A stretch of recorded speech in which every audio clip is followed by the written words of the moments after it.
माननीय देशाचे प्रधानमंत्री श्री नरेंद्र मोदीजी यांनी काल सर्व राज्यांच्या मुख्यमंत्र्यांशी चर्चा केली आणि जे काही आखाती देशांमध्ये युद्ध चाललेलं आहे त्याचे सप्लायवर जे परिणाम आहेत त्या संदर्भात ही सगळी चर्चा होती। जवळजवळ सगळ्याच राज्यांच्या मुख्यमंत्र्यांनी माननीय प्रधानमंत्री महोदयांचं कौतुक केलं, त्यांचे आभार मानले की ज्या प्रकारे आपल्याकडे सप्लायचा कमीत कमी डिस्रप्शन हे झालेलं आहे, विशेषतः पेट्रोल डिझेल हे सातत्याने आपल्याकडे मिळतं आहे, त्याची किंमत वाढू नये म्हणून केंद्र सरकारने स्वतः 10 रुपयाचा शॉक ॲब्झॉर्ब केला आहे। डोमेस्टिक गॅसमध्ये घरगुती गॅस सगळ्यांना प्राप्त होतोय। कालपासनं कमर्शियल गॅसही 70% पर्यंत आता त्याची कॅपॅसिटी वाढवलेली आहे। त्यामुळे आपल्या आजूबाजूच्या देशांचा विचार करता सगळ्या देशांमध्ये काही ना काही त्या ठिकाणी मोठं डिस्रप्शन झालं आहे, बऱ्याच गोष्टी बंद झाल्या आहेत, त्या भारतामध्ये झाल्या नाहीत। माननीय प्रधानमंत्री महोदयांनी देखील या संदर्भातली लॉंग टर्म स्ट्रॅटेजी सांगितली आणि विशेषतः दोन गोष्टी या त्यांनी सांगितल्या की जाणीवपूर्वक काही लोक आपल्या देशामध्ये संभ्रम पसरवत आहेत, तो संभ्रम पसरू देऊ नये, लॉकडाऊन लागेल वगैरे असल्या गोष्टी सांगितल्या जात आहेत। लॉकडाऊन बिलकुल लागणार नाही आहे, असल्या गोष्टी पसरवणारे हे अक्षरशः एक प्रकारे देशद्रोह करतायत आणि म्हणून माझं मत आहे की अशा पद्धतीनं खोट्या बातम्या पसरवणाऱ्यांवर कडक कारवाई हे आम्ही देखील करणार आहोत। प्रधानमंत्री महोदयांच्या ॲश्युरन्स नंतर मला हा विश्वास आहे की भारताने ही परिस्थिती टॅकल करण्याकरता जे काही उपाययोजना केलेल्या आहेत त्यामुळे आपल्या सर्वांचं जे काही जीवन आहे हे कमीत कमी अफेक्ट होईल अशा पद्धतीनं पुढेही ही सगळी स्ट्रॅटेजी तयार केली आहे। आज 150 दिवसाचा जो कार्यक्रम महाराष्ट्र सरकारने हातामध्ये घेतला होता त्या कार्यक्रमाचं समापन म्हणून त्या सगळ्या कार्यक्रमामध्ये विशेषतः ई गव्हर्नन्समध्ये ज्या ज्या लोकांनी उत्तम काम केलं त्यांना आम्ही पुरस्कार दिलेले आहेत। उत्तम डिपार्टमेंट्स, उत्तम सेक्रेटरीज, उत्तम कमिशनर्स, उत्तम पोलीस कमिशनर्स, उत्तम एसपीज, त्याचप्रमाणे वेगवेगळे कमिशनरेट्स, अशा सगळ्या कॅटेगरीजमध्ये ज्यांनी चांगलं काम केलं आहे त्यांचा आज आम्ही सत्कार केलेला आहे। विशेषतः HR क्षेत्रामध्ये या 150 दिवसामध्ये खूप चांगलं काम झालेलं आहे।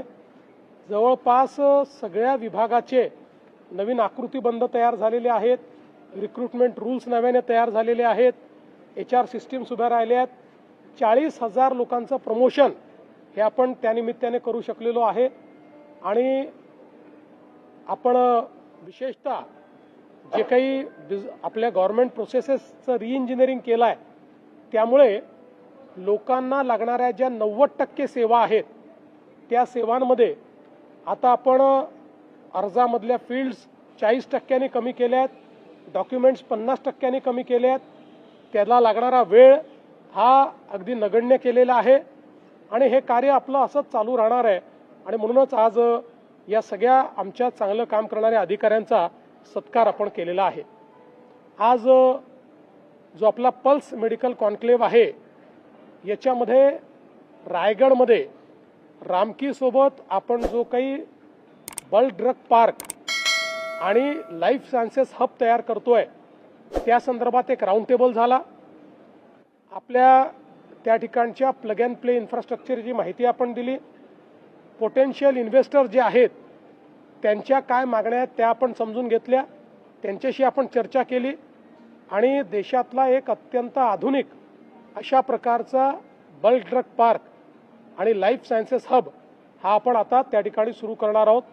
यासोबत पल्सच्या निमित्ताने काही स्ट्रॅटेजिक एमओयूज, काही इन्व्हेस्टमेंट एमओयूज या क्षेत्रामध्ये आज झालेले आहेत आणि त्यामुळे या क्षेत्रामध्ये निश्चितपणे महाराष्ट्राला प्रगति करता येईल।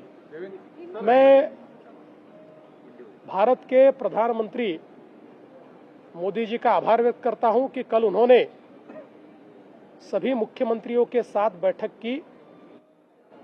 सभी देश के मुख्यमंत्रियों ने मोदी जी ने जिस प्रकार का नेतृत्व इस विश्व के क्राइसिस में दिया है उसकी सराहना की। विशेष रूप से जब आसपास के सारे देशों में और कई प्रमुख विकसित देशों में भी क्राइसिस की परिस्थिति के कारण उनको काम बंद करना पड़ा, कुछ जगह 4 डे वीक करना पड़ा, कुछ जगह वर्क फ्रॉम होम करना पड़ा।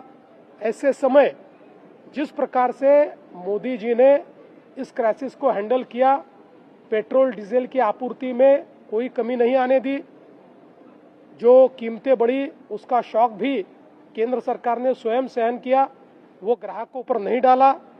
साथ साथ गैस सिलेंडर एलपीजी लोगों को मुहैया कराए और अब कमर्शियल एलपीजी भी 70% तक उसकी आपूर्ति को ले जाने का काम किया।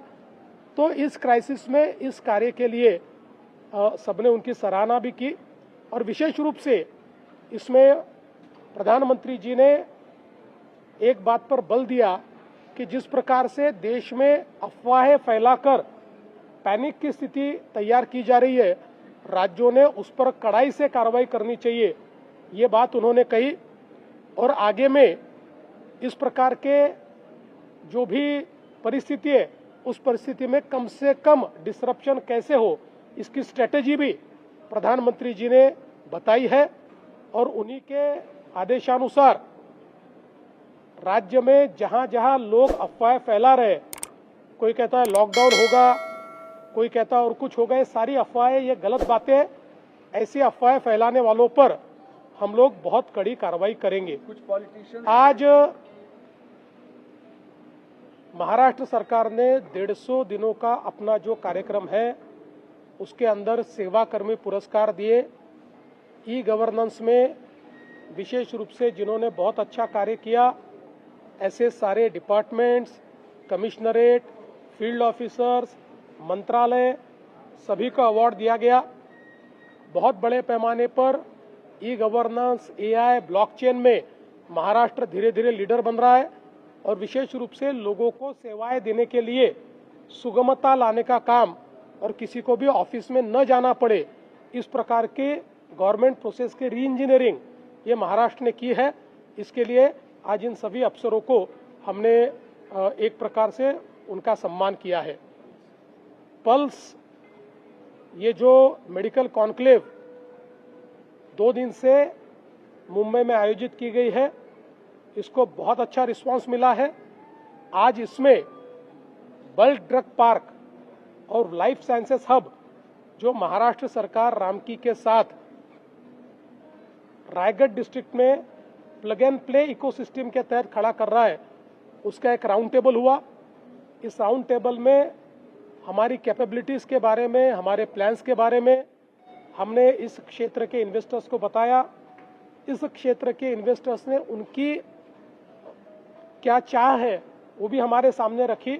एक बहुत सार्थक चर्चा हुई और मैं ऐसा मानता हूं कि एपीआई के क्षेत्र में बहुत बड़ी इन्वेस्टमेंट आने वाले दिनों में इस बल्क ड्रग पार्क में आएगी और आत्मनिर्भर भारत का जो हमारा सपना है हम उसको पूरा कर पाएंगे। साथ साथ पल्स के माध्यम से आज कुछ इन्वेस्टमेंट एमओयूज और कुछ स्ट्रेटेजिक एमओयूज भी हमने किए हैं और मुझे लगता है उसके कारण महाराष्ट्र में एक बहुत अच्छी इन्वेस्टमेंट का सिनेरियो खड़ा हो रहा है। देवेंद्र जी, जिस तरीके से कुछ पॉलिटिशियंस भी अफवाहें जो फैला रहे हैं, कई प्रदेशों के मुख्यमंत्री इस तरीके के चीजें कर रहे हैं, इससे लोगों में भ्रम पैदा हो रहा है। पार्टी इसमें इन्वॉल्व है। देखिए, मैं ऐसा कहूंगा कि एक प्रकार से ये देश विरोधी कृत्य है। देश के लोगों को गलत जानकारी देना, उनको भड़काना, देश में डिसरप्शन तैयार करना, देश में पैनिक बाइंग की स्थिति लाना, ऐसा काम जो कर रहे हैं वो देश हित में काम नहीं कर रहे हैं, वो देश के विरोध में काम कर रहे हैं. सर दिल्लीमध्ये काल जो आढावा घेतला पीएम यांच्याबरोबरचा तुम्हाला पुढच्या फ्युचरमध्ये ते काही चॅलेंजेस असणार आहेत असं वाटतं? मला असं वाटतं की आत्ता तरी भारताच्या डिप्लोमसीमुळे आणि प्रधानमंत्री मोदयांच्या डिप्लोमसीमुळे आपल्याला जी काही आपूर्ती आहे, विशेषतः पेट्रोल आणि डिझेलची, त्याच्यामध्ये खूप जास्त डिस्रप्शन येतील असं मला वाटत नाही. कारण त्याचे वेगवेगळे रूट्स आणि त्याचे जवळपास 41 देशातनं इम्पोर्ट्स, असं एक डायव्हर्सिफाईड पोर्टफोलिओ गेल्या 10 वर्षात उभा राहिला आहे. LPGच्या संदर्भात स्ट्रेट ऑफ हॉर्मुझमधनं मोठ्या प्रमाणात आपला LPG येतो, पण त्यालाही काही कंडिशन्ससहित परमिशन मिळते आहे. त्यामुळे जरी सप्लाय थोडा स्लो होत असला तरी देखील सप्लाय येतोय.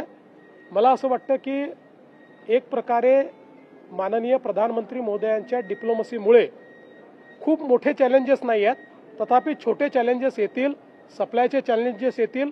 ते आपण त्या ठिकाणी आपल्या स्ट्रॅटेजीच्या माध्यमातून ओव्हरकम करण्याचा प्रयत्न करतोय. दिल्लीत बैठक झाल्यानंतर भुजबळांनी म्हटलेलं आहे की राज्यात जो LPG आहे तो बंद होईल 3 महिन्यामध्ये आणि CNG वर आपल्याला शिफ्ट व्हावं लागेल. तर सरकार असं आहे, नाही असं आहे की मोठ्या प्रमाणात आपल्याकडे PNGचं काम हे सगळ्या शहरांमध्ये होत आहे. महानगर गॅस निगम लिमिटेड हे पाईपलाईन टाकण्याचं काम करतायत आणि पाईप गॅस हा लोकांपर्यंत पोहोचवण्याचा आपला प्रयत्न आहे.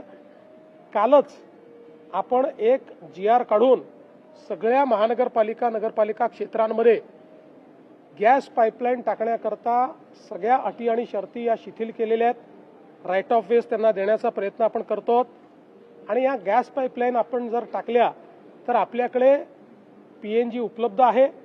त्यामुळे LPGची आवश्यकता पडणार नाही.